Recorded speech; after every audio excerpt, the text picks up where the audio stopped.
परम शांति। आज हम कल की अवतार पर बात करेंगे, क्योंकि सोशल मीडिया पर कल की अवतार पर इतनी सारी वीडियो आ रही हैं। उनमें लोगों को कल की अवतार के बारे में अलग अलग तरफ से बता रहे हैं कि कल की अवतार यहाँ होना है, ये होना है, ये होना है, मैं हूँ कल की अवतार, ऐसे कहने वाले आप बहुत वीडियो देखेंगे। मैं हूँ कल की अवतार, मैं हूँ कल की अवतार। तो वास्तव में कल की अवतार वो जो बात कर रहे हैं वो विष्णु के अवतार की बात कर रहे हैं कि विष्णु का अवतार होगा। और विष्णु, भगवान विष्णु, क्योंकि उन्होंने वादा किया है, गीता में बताया कि यदा यदा ही धर्मस्य ग्लानिर्भवति भारत अभ्युत्थानम् अधर्मस्य तदात्मानं सृजाम्यहम्। तो जब धर्म ग्लानि का टाइम होगा तब मैं आऊँगा और आकर असुरों का विनाश करूँगा और देवताओं की रक्षा करूँगा। तो असुरों का विनाश करना तो वो तो हमेशा आप धरती पर 4 युग में देखते ही रहते हैं। चतुर्युग में, सतयुग, त्रेता, द्वापर, कलयुग में भगवान विष्णु के अवतार होते ही रहते हैं। और भगवान विष्णु जब आते हैं तो उसके साथ, जैसे राम आए तो राम के साथ शंकर का मतलब 11वां रुद्र अवतार हनुमान जी भी आए। ऐसे ब्रह्मा जी भी कोई ना कोई रूप में आते रहते हैं। 33 कोटि देवता वाले भी बंदर बन के आए और लड़ाई में मदद की। तो ऐसे कई अवतार होते ही हैं। कृष्ण अवतार में भी देखो आए, द्वापर के अंत में रामा अवतार, त्रेता के अंत में हुए। ऐसे कई छोटे छोटे अवतार भी होते रहते हैं। जैसे परशुराम आए तो क्षत्रियों का विनाश कर दिया उन्होंने। तो धर्म ग्लानि का टाइम माना आसुरी वृत्ति का विनाश करने के लिए उनको बार बार आना पड़ता है, बार बार आना पड़ता है। आते हैं कई, विष्णु के कई अवतार बताए गए। कोई कहता है 24 अवतार हुए, मगर हर चतुर्युग में अवतार होता है। तो सभी कहते हैं कल की अवतार, कल की अवतार, कल की अवतार। तो कल की अवतार भगवान विष्णु का बताया जाता है। मगर अभी जो धरती पर जो होने वाला है, जो परमाणु बम फटेंगे धरती पर, तो क्या परमाणु बम जो फटेंगे उसकी जो नेगेटिविटी क्रिएट होगी धरती पर, उसमें तो इतनी नेगेटिव एनर्जी होगी, इतनी गर्मी होगी, इतनी गर्मी होगी कि जो कल प्रलय के अंदर भगवान विष्णु सूर्य में प्रवेश करके 12 सूर्य की जो रोशनी कर देते हैं और वो पूरी धरती भी भस्म, जलकर भस्म हो जाती है। वायु, जल तो भस्म हो जाता ही है। पूरी अग्नि तत्व इतना बढ़ जाता है कि 3 लोग भी जल जाते हैं, धरती भी जल के भस्म हो जाती, धरती खत्म हो जाती है। नीचे 7 पाताल लोग भी जलकर भस्म हो जाते हैं।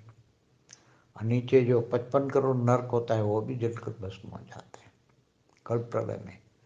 तो कल प्रलय कब होते हैं? जब 14 मनवंतर होते हैं और एक मनवंतर में 71 युगांतर होते हैं, तब कल प्रलय होता है वो।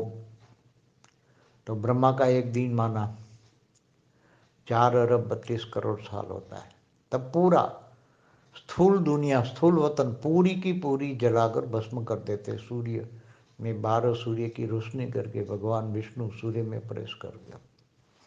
तो वो 12 सूर्य की रोशनी जो होगी, इससे तो ये परमाणु बम फटेंगे तो इसमें जो नेगेटिव, वो सूर्य की रोशनी तो एकदम केवल गर्मी होती है, तो वो जलाकर सबको जलाकर भस्म कर देंगे। तो आत्माएं रहेगी, शरीर भी जिनका अग्नि तत्वों में कन्वर्ट हो जाएगा तो अग्नि सहन नहीं होगी, तो वो आत्मा निराकार आत्मा बन के एकदम आत्मा शरीर से अलग, स्थूल वतन से भी अलग, सूक्ष्म में भी अलग आत्मा निराकारी बन जाएगी। तो निराकारी आत्मा फिर वो गर्मी सहन कर पाएगी, उसको सहन मतलब वो गर्मी जला नहीं पाएगी आत्माओं को। तो आत्मा निराकारी बन गई तो उसको फिर अग्नि जला नहीं पाएगी उसको। तो आत्मा निराकारी बन जाती है, वायुमंडल में रहेगी, अग्नि तत्वों में भी रहेगी, मगर वो आत्मा निराकारी रूप में रहेगी। उसके अंदर न सूक्ष्म शरीर होगा न स्थूल शरीर होगा। स्थूल तो रहेगा ही नहीं 5 तत्वों वाला, सूक्ष्म भी नहीं रहेगा। केवल आत्मा निराकारी अवस्था में रहती है, जिनको अव्यक्त दुनिया कहते हैं। तो पूरी कल्प प्रलय में भी पूरी अव्यक्त दुनिया बन जाती है, व्यक्त से अव्यक्त दुनिया बन जाती है, केवल निराकारी आत्माओं की दुनिया बन जाती है। तो ये तो पूरा जो होने वाला है वो तो इतना धरती पर 1000 बार धरती का विनाश हो जाए, इतने परमाणु बम फटने वाले हैं। क्योंकि अब जो बने हैं वो तो फटेंगे, कहीं ना कहीं फटेंगे, तो फिर उसकी नेगेटिविटी क्रिएट होगी, तो वो इतनी गर्मी होगी, इतनी गर्मी होगी कि वो 12 सूर्य से भी ज़्यादा गर्मी होगी। 12 सूर्य की जो गर्मी है वो इससे कई गुना ज़्यादा गर्मी, और वो नेगेटिव गर्मी होगी, नेगेटिव हीट होगा। इसके अंदर नेगेटिविटी इतनी होगी कि अलग अलग नेगेटिव वायु तत्व होंगे, नेगेटिव एनर्जी होगी। तो वो तो कहाँ तक जाएगी? वो तो 3 लोग तक जाती थी सूर्य की रोशनी, ये तो कई लोग तक जाएगी ऊपर के लोकों में। तो ये जो होने वाला है उसका कोई कल की अवतार कैसे सामना करेगा? क्योंकि कल की अवतार की बात तो ये ब्रह्मांड के भगवान विष्णु की बात है।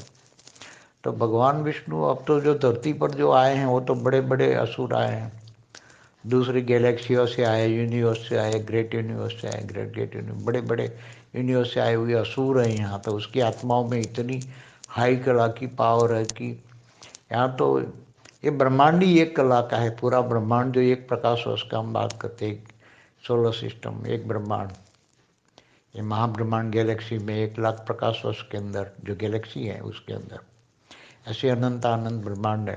उस पर वीडियो है, अनंत अनंत ब्रह्मांडों का रहस्य, उस पर हमारी वीडियो है। और महाकाल प्रलय पर भी वीडियो है। तो कौन बचेगा, कैसे बचेगा?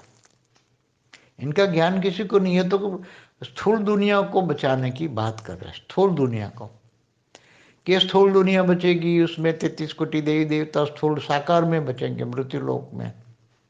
मृत्यु लोक है ये भी भूल जाते हैं, अमर लोक नहीं है। अमर लोक माना परमधाम, जहाँ निराकारी आत्माएं रहती है। तो 33 कोटि देवी देवता बचेंगे, इनको आके भगवान विष्णु बचा लेंगे। इनके साथ सब जो बाकी अनेक धर्म मठ पंच संप्रदाय वाली जो आत्माएं हैं उसका विनाश हो जाएगा, वो विनाश कर देंगे, और सिर्फ भारत में 33 कोटि देवी देवताओं की आत्मा बचेगी। अरे भाई, कोई कहता है 9 लाख बचेगा, जैसे ब्रह्मा कुमारी वाले कहते हैं 9 लाख बचेगी आत्माएं, फिर सतयुग शुरू हो जाएगा, कलयुग का अंत और सतयुग की शुरुआत हो जाएगी। सभी कहते हैं कलयुग का अंत और सतयुग की शुरुआत हो जाएगी, सतो प्रधान युग आएगा, तमो प्रधान युग खत्म हो जाएगा, सबका विनाश हो जाएगा। अरे भाई, मगर सोचो तो सही, जब जो होने वाला है, ये परमाणु बम फटेगा तो कोई मनुष्य बचेगा? पूरी धरती पर कोई भी मनुष्य नहीं बचेगा, एक भी मनुष्य नहीं बचेगा। ये बुद्धि किसी की चलती ही नहीं है, क्योंकि वो ज्ञान नहीं है ना क्या होने वाला है। और किसी का तीसरा नेत्र खुला ही नहीं, आत्मस्वरूप अनुभव करके जो होने वाला है उसका अंदाज भी नहीं लगा सकते कोई। जो होने वाला है उसका अंदाज भी कोई नहीं लगा सकता। यहाँ कोई कल की अवतार भी काम नहीं कर सकता, क्योंकि न 33 कोटि देवताओं को बचा सकता है, चाहे साकारी देवता हो चाहे आकारी देवता, सूक्ष्म अवतार में भी हो। किसी को चाहे स्थूल वतन वाली आत्माओं को बचाना हो, साकारी आत्माओं को बचाना हो, चाहे आकारी आत्मा को बचाना हो, कोई भी बचा नहीं सकता स्थूल वतन या सूक्ष्म वतन में रही हुई आत्माओं को। केवल निराकारी स्टेज वाली आत्माएं, निराकारी आत्मस्वरूप में जो स्थित होगी और निराकारी आत्माएं होगी, तो आत्मा निराकारी कब बन जाती है? जब शरीर एकदम पूरा गर्मी बढ़ जाएगी, इतनी गर्मी बढ़ जाती है, कल प्रलय में भी गर्मी बहुत बढ़ जाती है। तो शरीर तो ऐसे जल के सारे स्थूल वतन पूरा, जितनी भी स्थूल दुनिया है, चाहे तो स्थूल दुनिया जल के भस्म हो जाए। 3 तत्वों में आती है, 3 तत्वों में भी आग लगती है, सूक्ष्म शरीरों में भी अग्नि तत्व बहुत बढ़ जाता है, तो आत्मा सूक्ष्म शरीर में रह नहीं सकती। तो आत्मा एकदम सूक्ष्म शरीर से भी निराकारी आत्मा बाहर निकल जाती है, आत्मा निराकारी बन जाती है, और निराकारी बन के ऊपर जाने का रास्ता ढूंढती है, मगर ऊपर जा नहीं सकती, क्योंकि इसके पास ज्ञान नहीं है, ऊपर जाने का ज्ञान नहीं है, परम धाम में जाने का ज्ञान नहीं है, कि ऊपर परम धाम है, निराकारी आत्माओं का ज्ञान है, ऊपर उसको ज्ञान नहीं होता है। इसलिए सबसे पहले जो ज्ञान लेगा, जो ज्ञान होगा, सबसे पहला सब्जेक्ट है ज्ञान, कि हमें आगे जो होने वाला समय आ रहा है, जो महाकाल प्रलय, मेरा वीडियो में मैंने यही बोला, जो आत्मा आत्मस्वरूप में स्थित होकर जो आत्मस्वरूप का पुरुषार्थ करेगी, तो आने वाले महाकाल प्रलय में कौन कैसे बचेगा, तो आत्मस्वरूप बन के बेहद के परमपिता बचाएंगे। कोई ब्रह्मांड के परमपिता या महाब्रह्मांड गैलेक्सी आकाशगंगा का परमपिता या यूनिवर्स का परमपिता नहीं बचाएगा। बेहद का माना ऑलमाइटी अथॉरिटी से डायरेक्ट पावर उतारेगा, उससे कनेक्शन जोड़ेगा, योग करेगा, बेहद के परमपिता को जानेगा और बेहद की कला का पावर लेगा, तो वो आत्मा आत्मस्वरूप बनकर धरती पर बेहद की कला की आत्माएं, हम बोलते हैं 9 लाख भी हैं, और जो पावरफुल आत्माएं हैं वो भी और भी बहुत हैं, जो आत्मस्वरूप में स्थित होकर ज्ञान लेंगे बेहद की कला का, बेहद के विश्व का आदि मध्यंत का ज्ञान होगा। उसके अंदर सब ब्रह्मांड माना solar system, Galaxy, universe, great universe, पूरे मल्टीवर्स तक का कम से कम ज्ञान होगा। और पूरा मल्टीवर्स कैसे बदलेगा, उसका पूरा ज्ञान होगा तो आत्मस्वरूप बनेगा।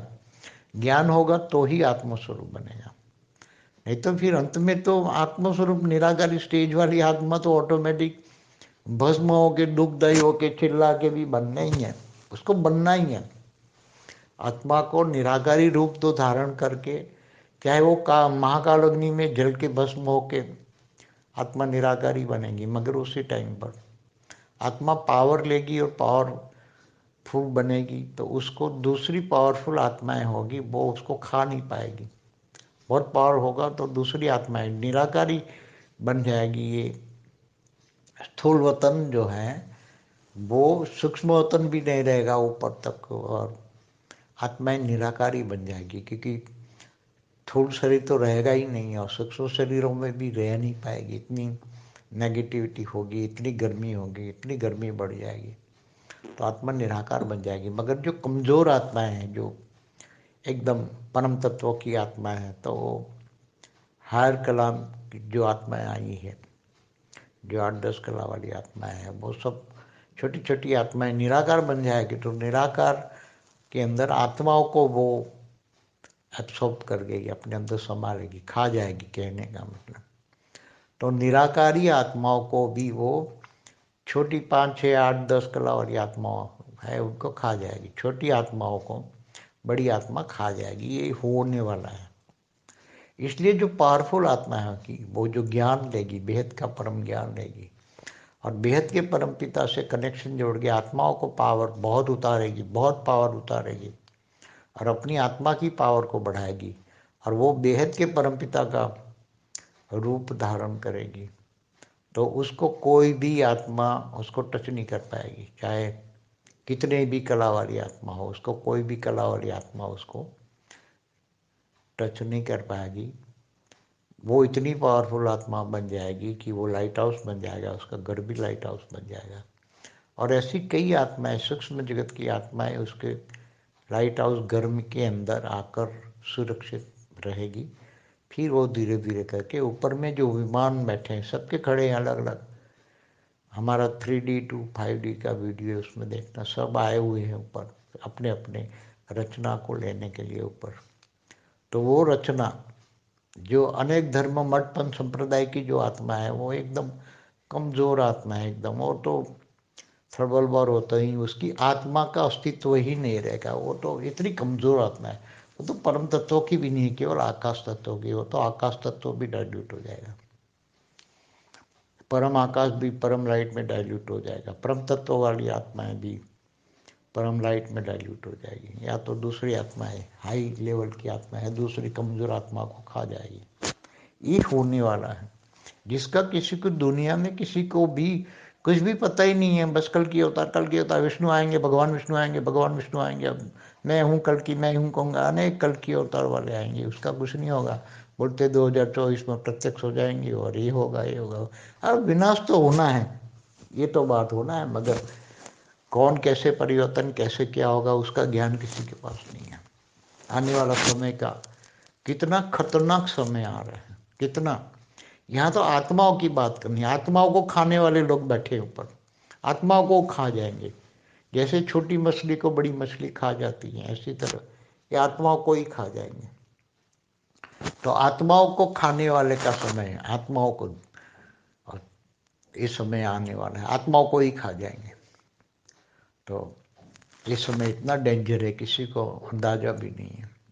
इसलिए जो हमारी महाकाल प्रलय की वीडियो है, महाकाल प्रलय में कौन कैसे बचेगा, उसका पार्ट 1 पार्ट 2 आप देखिए पूरा डिटेल में, और अनंत आनंद ब्रह्मांडों का रहस्य वाली देखिए, लाइफ इन एंड्रोमेडा गैलेक्सी में देखिए।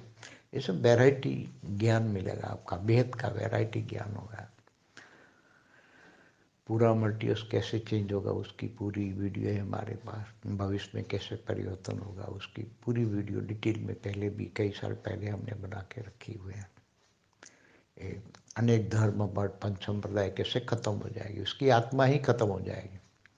अनेक धर्म मठ पंच संप्रदाय जो धरती पर दिखते हैं, चाहे स्थूल वतन में चाहे सूक्ष्म वतन में, ये सभी खत्म होने, उसकी आत्माओं में इतनी पावर नहीं है कि वो थोड़ी 4-5 कलाक की परम लाइट भर दो तो सब अंत में डाइल्यूट हो जाएगी वो आत्मा।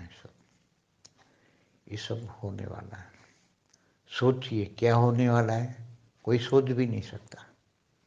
ये तो केवल बहुत ही हाई लेवल की नॉलेज हो, जिनको बेहद का विश्व का नॉलेज हो, बेहद के विश्व का आदि मध्य का नॉलेज हो, कोई ये बातें समझ पाएगा। आने वाले कल के बारे में किसी को कुछ भी नहीं पता है। सब राम अवतार हुआ, कृष्ण अवतार हुआ, वो कैसे हुआ वो भी किसी को कुछ भी नहीं पता। ऐसे साकार में राम रावण का युद्ध देखा लिख लिया, महाभारत का युद्ध देखा लिख लिया, साकार की बात है। सूक्ष्मोत्तर में कैसे हुआ, सूक्ष्मोत्तर में कैसे युद्ध लड़ा जाता है, देवासुर संग्राम कैसे होते, वो तो शास्त्रों में लिखता है। देवता और असुरों का हमेशा युद्ध होता ही रहता है। तो इंद्र के पास भी असुर पहुंच जाते हैं पाताल लोक से, और इंद्र को भगा देते हैं और उसका राज ले लेते इंद्र। तो असुर भी इंद्र का राज लेके, और इंद्र भी नीचे नरक की योनि में जाता है। तो ये सभी होता रहता है, वो तो शास्त्रों में बताया हुआ है। मगर ऐसा नहीं होगा, अभी तो पूरा मतलब 5 तत्व नहीं बचने वाले हैं, न सूक्ष्म जगत बचने वाला है। ऐसा महाकाल प्रलय, जैसे महाकाल प्रलय में क्या होता है, महाशिव महाकाल बन के अनंत कोटि ब्रह्मांडों को अपने रोम रोम में समा लेता है।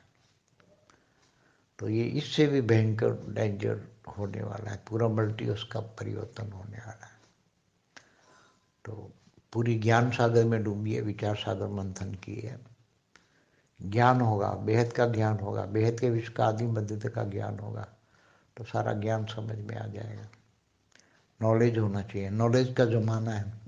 जैसे लौकिक में नॉलेज की वैल्यू है, ऐसे अलौकिक नॉलेज, पार अलौकिक नॉलेज, बेहद का नॉलेज, बेहद का पार अलौकिक नॉलेज, ये सब ज्ञान सागर में डूबिए, विचार सागर मंथन कीजिए। अब ज्ञान गंगा से नहीं चलेगा, ज्ञान सागर चाहिए, परम शांति।